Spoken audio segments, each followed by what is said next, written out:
Welcome back, children.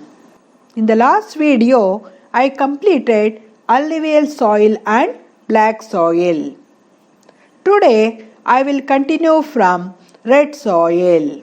Let us start discussing about the third important type of soil, that is red soil. And this red soil is formed from the weathering of granite, gneiss and other crystalline rock. And this soil is generally red or reddish brown, and they are sandier and less clayey. They do not retain moisture. They cover the vast area of about 5.2 lakh square kilometer. These soils are separated extremely in Tamil Nadu, and they are found in southern Karnataka and other important parts of Maharashtra, Madhya Pradesh, Odisha, Kerala, Goa, Bihar. And red soil is ideal for the cultivation of ragi, millets, groundnuts, tobacco and potato.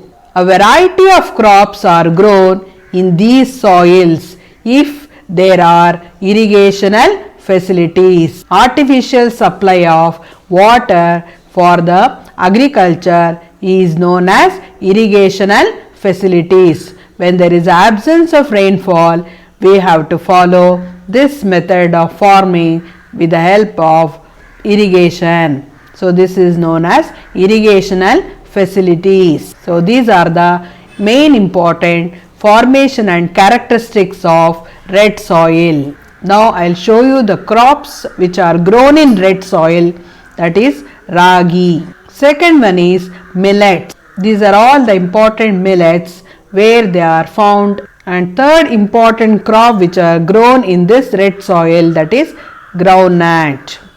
And tobacco is also one type of crop which are grown in red soil. So ragi, millets, groundnut, potato and tobacco are the crops which are grown in red soil.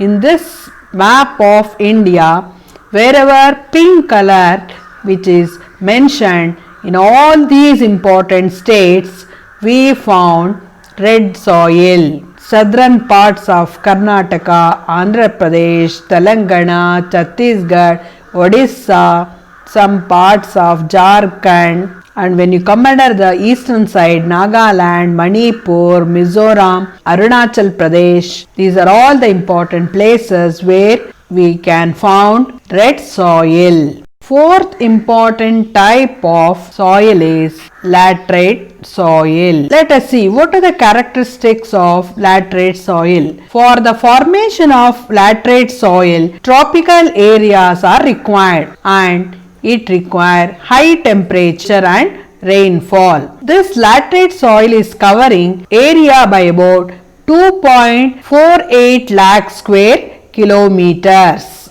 Then this type of soil is found uplands of Western Ghats, Eastern Ghats, Chotanagpur Plateau, then Meghalaya Plateau, Rajmahal Hills, Vindhya, Satpuras, and they are also called as leach soils and not fertile and are limited used for agriculture. And some of the important crops which are grown in this soil is cashew, rubber, tea, coffee, paddy are grown in the laterite soils. In this map of India, laterite soil is found like this. Light pink color wherever we found in the Western Ghats, some parts of Eastern Ghats, some parts of Odisha and above the important Rajasthan.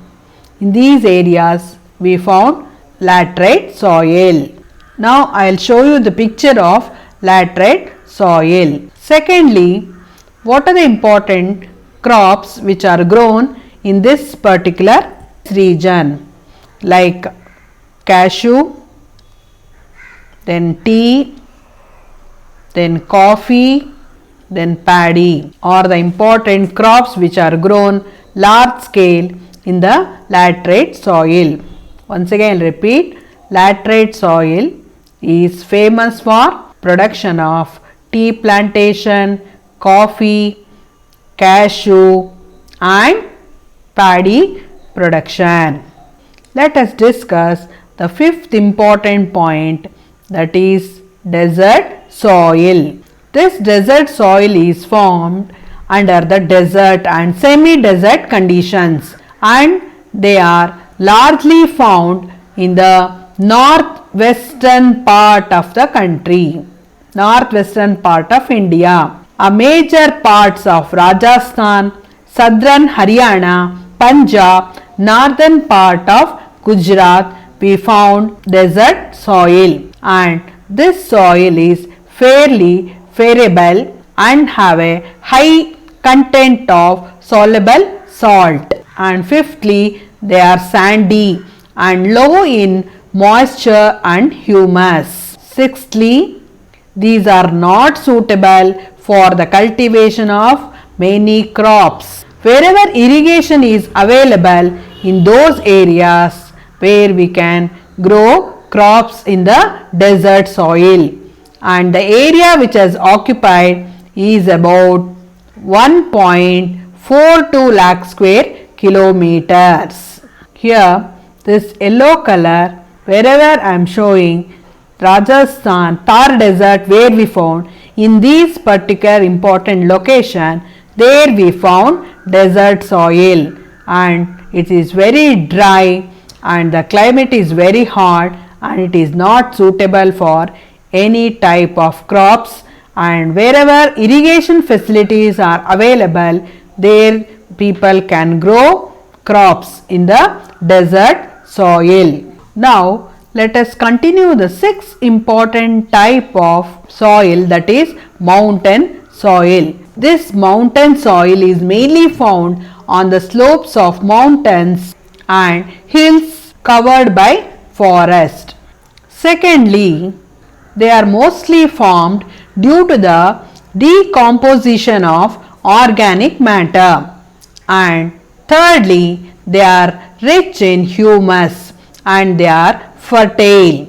This mountain soil is useful for plantation crops. Example, tea, coffee, fruits. And the important states where we found this type of soil is Jammu and Kashmir, Himachal Pradesh, Manipur states along with the Western Ghats. This mountain soil cover an area of 2.85 lakh square kilometers. In this map of India, the northern part of India, Jammu and Kashmir, Himachal Pradesh, Uttarakhand, Arunachal Pradesh are the important places, and some parts of Sikkim we found mountain soil. And mountain soil is famous for tea plantation, coffee and other fruits, apples, etc. Next topic is soil erosion. Soil erosion refers to the removal of topsoil by natural agents. Which are the natural agents means the rivers, the glaciers, winds, sea waves, etc.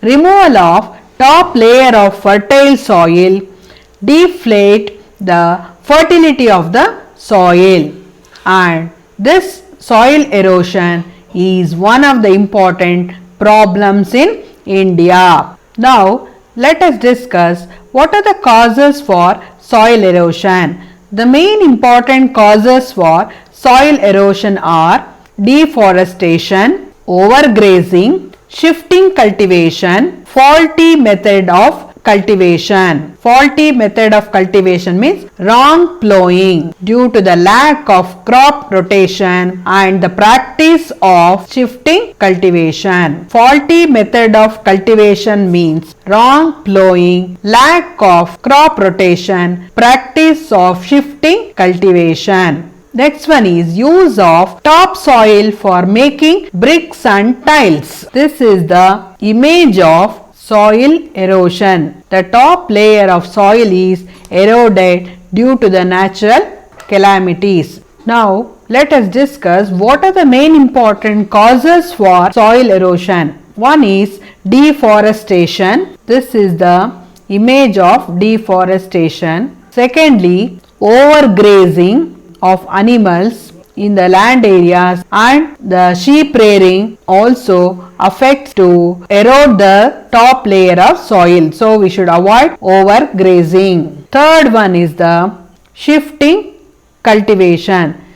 After burning the forest, they will make the plain land and use the land for agriculture, and 3 to 4 years onwards again they move to some other forest area, and there they will grow. They will cut the forest and they will grow the crops. So this method of cultivation is also one of the important causes for soil erosion. Nextly, using this type of brick making purpose, how they will use the soil, that also affects soil erosion, and making bricks also. So these are the important causes for soil erosion. Now let us discuss what are the important effects of soil erosion. The important effects of soil erosion are as follows. First one, loss of soil fertility and fall in agricultural productivity. Secondly, it leads to silting and floods, and it also changes the course of rivers and reduction of capacity of reservoirs. Thirdly, the groundwater level becomes low and decrease in the soil moisture. Fourthly, vegetation covers, dries up, and drought increase. Fifthly, economy as a whole suffers a great setback. Once again I repeat, loss of soil fertility, fall in agricultural productivity. Secondly, it leads to silting and floods and change of the course of rivers and reduction of capacity of the reservoirs. And thirdly, groundwater level is lowered and there is a decrease in soil moisture. And fourthly, vegetation covers, dries up, and drought increases. Fifthly, economy as a whole suffers a great setback. Now let us discuss the soil conservation. How to conserve the soil. Protection of soil from erosion, preservation of fertility of the soil is called soil conservation. Once again repeat, protection of soil from erosion and preservation of fertility of the soil is called soil conservation. And what are the important measures are adopted for conserving soil? First one, afforestation and reforestation. Second one, controlled overgrazing. Third one, contour plowing. Fourth one, construction of check dams. Fifth one, contour budding. Sixth one, gully control and bench terracing.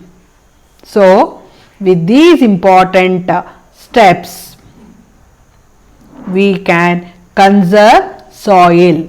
So there is an urgent need to conserve soil, and we have taken 5-year plans through our economic planning, and we are given main important prominence for the conservation of soil. This is the image of contour plowing, one method for the conservation of soil. Please observe this particular picture. Second one, this picture you can identify the check dams, how they are constructed for the conservation of soil. This is also another important image where you can see the bench terracing. So in the slopy areas we can adopt this method of farming and we can conserve soil. In this map of India we can see all these 6 types of soil.